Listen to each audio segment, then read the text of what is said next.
창세기를 열면서 첫 번째 강의를 여러분과 함께 은혜 가운데서 열어가도록 하겠습니다. 우리가 창세기를 열게 되면 가장 먼저 눈에 띄는 문장이 태초에 하나님이 천지를 창조하시니라, 창세기 1장 1절 것입니다. 거기에 처음 나오는 단어 태초에 베레시트라는 단어가 나옵니다. 이 베레시트라는 단어는 헬라어로 신약성경에서는 요한복음 1장 1절에 엔 아르케로 표현되어 있습니다. 오늘 이 베레시트라는 단어를 창세기를 열어가면서 먼저 여러분과 함께 은혜를 나누고자 합니다. 이 태초에 이 베레시트라는 단어는 구약성경에 딱 다섯 번 나오는 단어입니다. 한 번이 바로 창세기 1장 1절에 나와 있고, 나머지 네 번은 미확정된, 아직 확정되지 않은 기간을 가리킬 때 네 번 사용됐습니다. 그 네 번은 다 에레미야서에서 여호와김과 시드기야 왕의 주기 연도를 가리킬 때 사용되었습니다.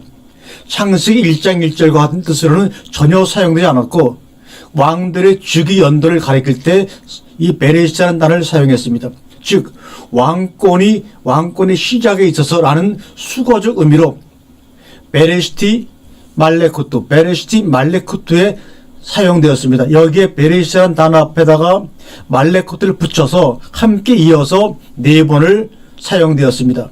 이 용어는 다시 말하면 왕이 즉위한 후에 첫 새해를 맞아 주기 1년으로 공인되기 이전에 미확정된 왕으로 즉위하기 1년이 되기 전 그 미확정된 통치 기간을 가리키며 유다 왕국에도 적용되었던 그런 뜻으로 이 베레시트라는 단어가 사용되었습니다. 만약 여호와김 시대의 새해가 봄이었다면 왕권의 시작은 베레시티 말레쿠트는 주전 BC 609년 8월이나 9월에서 608년 3월이나 4월에 사이의 기간을 미확정 기간을 가리키는데, 이 용법은 수메르어의 첫 해라는 말 무사그 또는 왕권의 남 루갈라 혹은 아카디아어로 레시 사로티 등에서도 그대로 적용이 됩니다. 똑같은 말들입니다.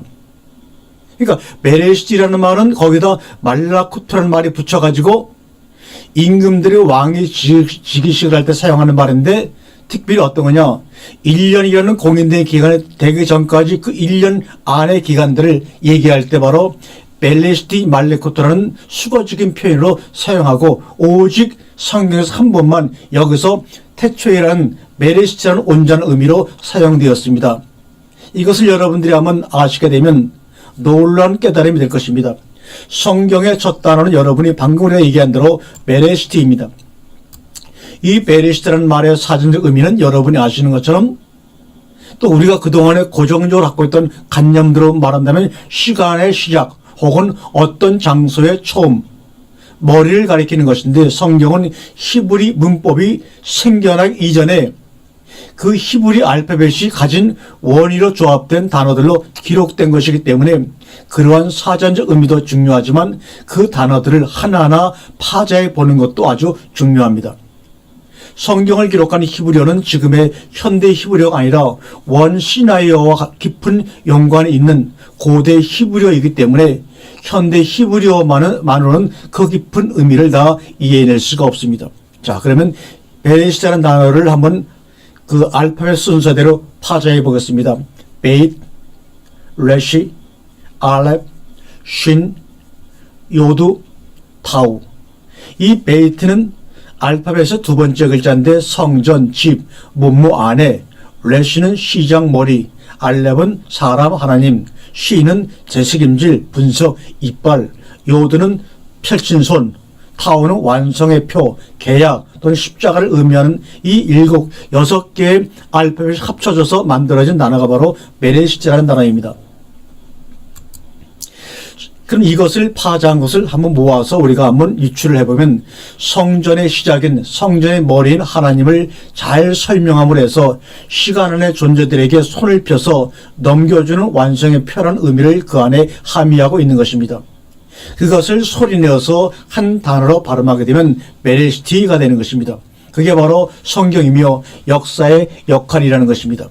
이 시간과 천지라는 공간은 한마디로 하늘의 영혼과 하늘의 성전, 그리고 하나님을 설명하기 위한 모형으로서의 한시적 한 현상기라는 의미가 되는 것입니다.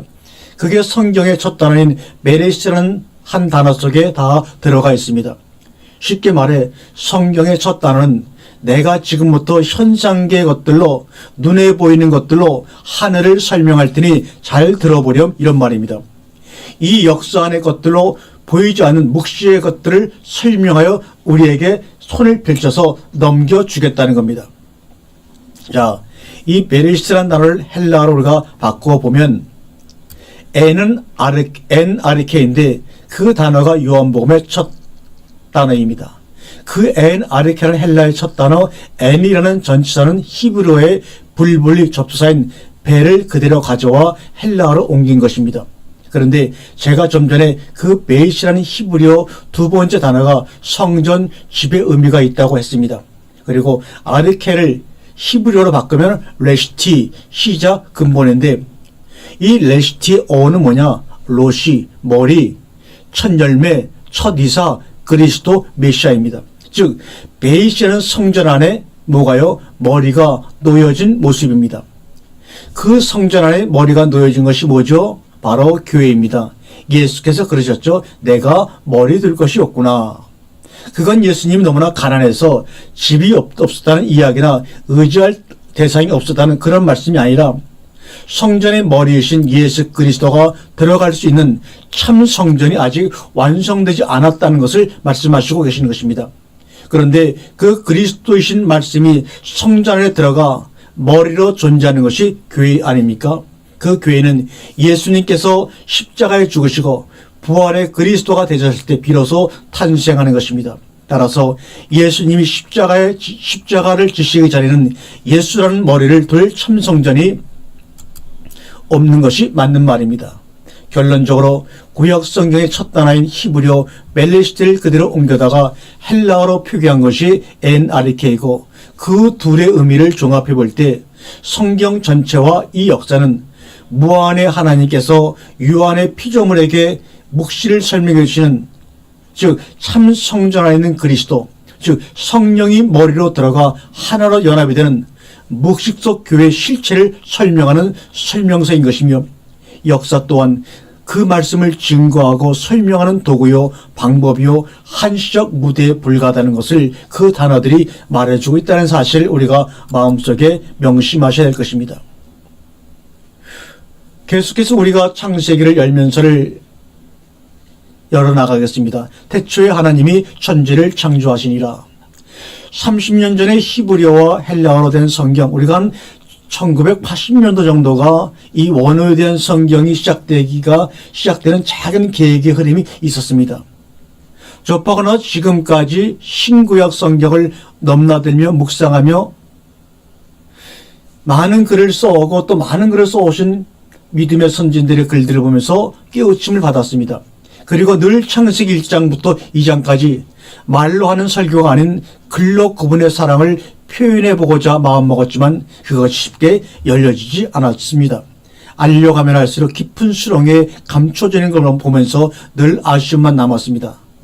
살아있는 동안에 꼭 읽어 내려가야지 하면서 마음에 품었습니다. 그 품었던 것을 몇몇 믿음의 선배들의 깨달음과 함께 그들이 주신 말씀과 함께 오늘 살며시 한번 열어보자 합니다. 그러므로 이런 모든 깨달음들은 저의 깨달음이 아니라 먼저 깨달음을 열으신 믿음의 선배들과 동료 목사님들의 그 귀한 깨달음들을 저의 것으로 소화시켜서 제가 여러분에게 전달하는 하나의 통로의 역할에 불과하다는 걸 아시기 바랍니다. 여러분도 이 말씀을 들으시고 또 주변에 이 말씀을 아직 알지 못하고 경험하지 못한 사람들에게 여러분의 언어로 여러분의 글로 표현해 주시게 되면 후에는 풍성한 하나님의 생명의 양식이 온 천지에 널리 공급이 될 것입니다. 창세기를 강의하라는 것이 아닙니다. 지식을 알고자 함도 아니죠. 하나님에 의해서 굳게 닫혀있는 창조의 문을 우리 모두 함께 열어가보자 함에 있다는 것을 전제하고 싶습니다. 그러므로 먼저 내가 가지고 있는 지식의 선입감 신앙을 내려놓고 나의 무명과 무지를 인정하면서 그분의 그분의 생명줄을 열어주는 것만큼만 함께 은혜를 나누고 측량하고자 합니다. 태초에 하나님이 천지를 창조하시니라. 창세기 1장 1절 이 본문입니다. 원문은 베레시트 바라 엘로힘 엣 하셈마임 벳 하레츠로, 직역하면 그 태초 안에 하나님이 그 하늘과 그 땅을 창조하셨다입니다. 오늘 믿는 자들이 성경 읽기에 가장 큰 오해는 창세기 1장입니다. 태초를 시간에 종속시켜버리고 하늘과 땅을 물질로 이해하였기에 종말론이라는 교리가 생기고 종말신앙이 신앙의 뿌리로 자기 매김을 하고 있음을 부정할 수 없는 현실입니다. 살아계신 하나님은 처음이라는 시간 속에 하늘과 땅을 창조하신 것이 아닙니다. 그분은 그리스도 안에서, 말씀 안에서 그 하늘들과 그 땅을 창조했다고 했습니다. 다시 말해 하나님은 근원을 떠나서, 말씀을 떠나서, 예수 그리스도를 떠나서는 아무것도 행하지 않으시는 분입니다. 태초에 말씀이 계시니라. 이 말씀이 하나님과 함께, 여기서 이 하나님과 함께가 아니라 하나님을 향한 방향성입니다. 호로스 프로스톤 데오, 하나님과 함께 계셨으니 이 말씀은 곧 하나님이시라. 창세기 1장에 나오는 태초는 헬라어로 NRK입니다. 우리말 성경은 태초에라고 시간적인 개념이지만 헬라어적 개념은 근원 안에서입니다. 말씀과 하나님은 근원 안에서 일하시는 분임을 요한은 잘 말해주고 있습니다. 그분이 근원 안에서 무엇을 하셨는가? 이는 3절에 만물을 지으시고 그 만물 안에 거하시는 것이었습니다. 만물이 그로 말미암아 지은 바 되었으니 지은 것이 하나도 그가 없이는 된 것이 없느니라. 요한복음 1장 3절의 말씀입니다. 그런데 오늘 우리는 창세기를 읽기를 시간적 개념으로 읽어가기에 하나님께서 의도하시고 주고자 하신 그 뜻을 크게 오해하고 수백 년 동안 이렇게 아무 도전 없이 깨달음 없이 지나왔다는 것입니다. 창세기 1장 1절은 그리스도 안에서, 근원 안에 하나님이 그 하늘들과 그 땅을 창조하셨다. 우리말 성경은 하늘과 땅, 물질적인 개념들이지만 원뜻은 그 하늘들과 그 땅, 즉 관사가 있다는 것입니다. 또 하늘이 단수가 아니고 복수로 기록되어 있습니다. 오늘 믿는 사람들이 이 말씀을 읽어가면 왜 복수인가? 정확히 말하면 쌍수입니다. 왜 간사가 있는가를 알려고 하지 않는다는 데서 큰 중병이 들어있습니다. 그러니 언젠간 새 하늘과 새 땅이 오면 그곳에서 살 것이라는 막연한 신앙관을 가지게 된 것입니다. 이사야 65장 17절에 보니까 보라, 내가 새 하늘과 새 땅을 창조하나니 이전 것은 기억되거나 마음에 생각나지 아니할 것이니라, 이렇게 말씀하고 있습니다. 이사야서에서나 계시록에는 하나님께서 창조하실 새 하늘과 새 땅이 나옵니다. 처음 하늘과 처음 땅을 창조하신 것은 새 하늘과 새로운 땅을 마음속에 창조하기 위한 바탕인 것입니다. 종말론하고는 아무 상관이 없는 말씀인데도 불구하고 첫사람의 눈으로 성경을 읽어 내려가다 보니 창세기 1장이 오해를 낳고 있습니다. 살아계신 하나님의 근원 안에서, 태초 안에서 그 하늘들과 그 땅을 창조하셨고, 말씀이신 예수 그리스도께서 근원 안에서 하나님을 향하시면서 만물을 만드셨습니다. 즉 근원 밖을 떠나서는 아무 일도 하지 않으셨다는 것입니다. 그런데 오늘 신학은 하나님은 무소부재하시다고 하시면서 어디든지 계시다는 신학적인 교리를 만들어 놓고 하나님을 찾고 있습니다. 그러나 아들이신 예수께서는 주기도문에서 원어적으로 보게 되면 하늘들 안에 계신 우리 아버지요 라고 하나님은 하늘들 안에 계시는 분으로 말씀하고 있습니다. 이제 이 이성의 잣대를 버리고 오로지 영성의 마음을 가지고 창세기를 읽어 내려갈 때 내 안에 7날을 따라 창조하시는 그분의 일하심을 우리는 보고 경험하는 복을 받을 것입니다. 종말론적 신학은 재림 예수가 구름을 타고 이 땅에 다시 오시는 신앙을 말하고 있습니다. 그 근거는 여러 군데 있지만 그 중에 계시록입니다.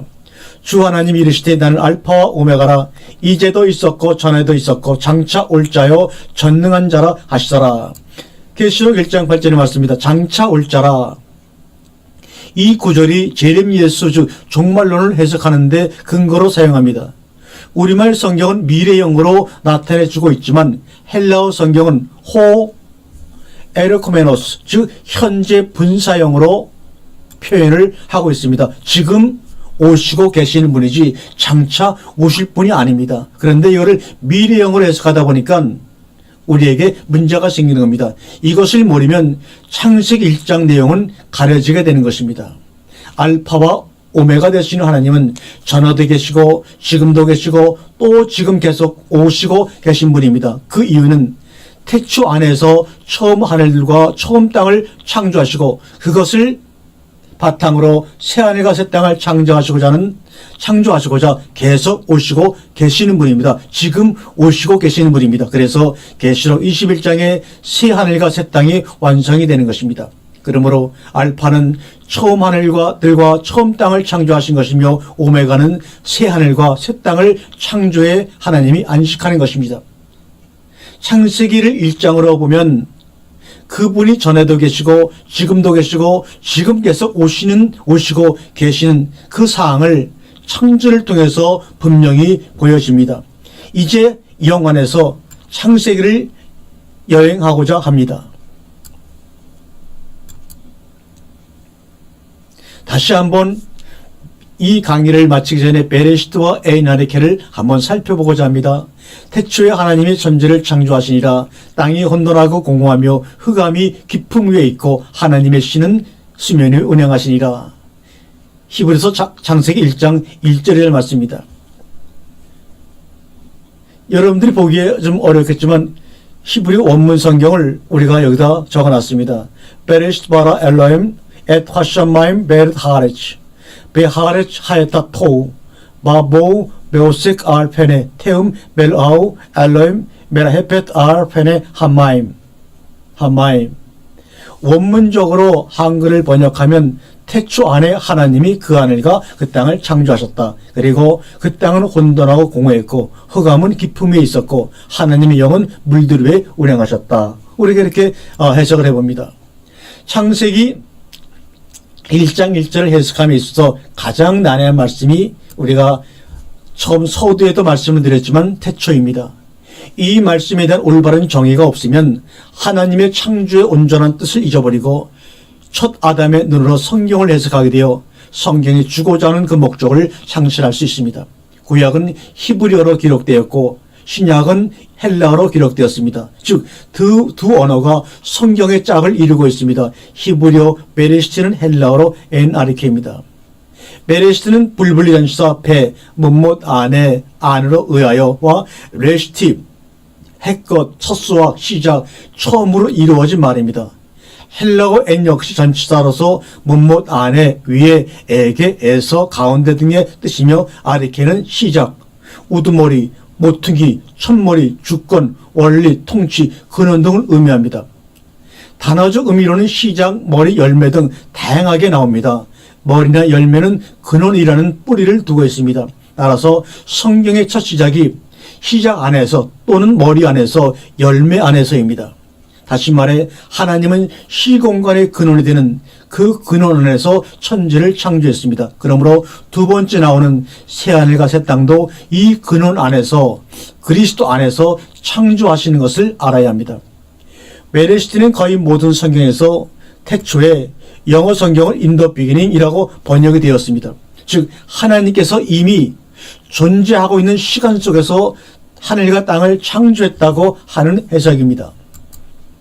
그러나 창세기를 자세히 살펴보면 시간 개념은 1장 3절에 뭡니까? 빛이 들어오고서부터 시작되는 것을 볼 수 있습니다.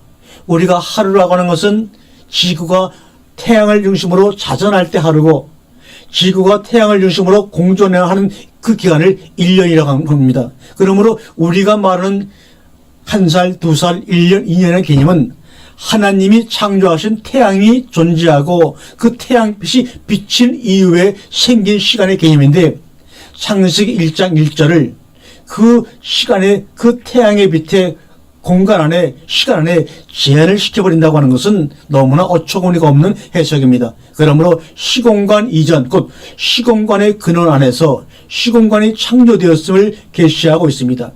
이 계시를 알지 못하게 창세기를 인간의 시간 속에서 창조했다고 오해를 하다 보니까 그렇게 현명하고 훌륭하신 분들이 진화론과 싸우느냐고 그 많은 시간을 보내고 있습니다. 그동안까지는 창조론의 그 노력이 정말로 많은 도움이 될 수 있겠지만 그분들도 이제는 정말 창세기 1장 1절의 뜻을 온전히 깨달아 정말로 하나님이 원하시는 말씀을 품고 나아가기를 원합니다. 그 결과 창조론과 진화론이 이제는 대립되어 싸우는 그런 구조에서 좀 벗어났으면 합니다. 좀 더 성숙했으면 하는 마음입니다. 성경은 이것을 말하고자 함이 아님을 알아야 합니다. 창조론과 진화론의 싸움을 말하고자 하는 것이 아닙니다. 영안에서 둘째 사람으로 거듭나는 것을 말하고 있습니다. 그러므로 하나님은 태초에 그 하늘들과 그 땅을 창조하신 것이 아니라 시간과 공간과 모든 것의 근원이 되는 근원 안에서 그리스도 안에서 그 하늘들과 그 땅을 창조하셨습니다. 그 근원 안에서가 아니면 그 하늘들도 그 땅도 그 만물도 그 무엇도 존재할 수 없습니다. 사도 요한은 히브리어 베레시트를 영안에서 생명 안에서 알 수 없는 길을 다음과 같이 말합니다. 태초에 말씀이 계시니라. 이 말씀이 하나님과 함께 계셨으니 이 말씀은 곧 하나님이시니라. 정말로 엄청난 선언을 요한복음 서두에 말씀하고 계시는 겁니다. 태초에 말씀이 계시니라. 신학자들은 본문에 나오는 태초를 창세기 1장 1절에 나오는 태초 이전에 있는 시간에 말씀이 존재했다고 합니다. 그러나 요한복음 1장 1절에서 엔나르케 호로고스 근원 안에 그 말씀이 있어 왔다입니다.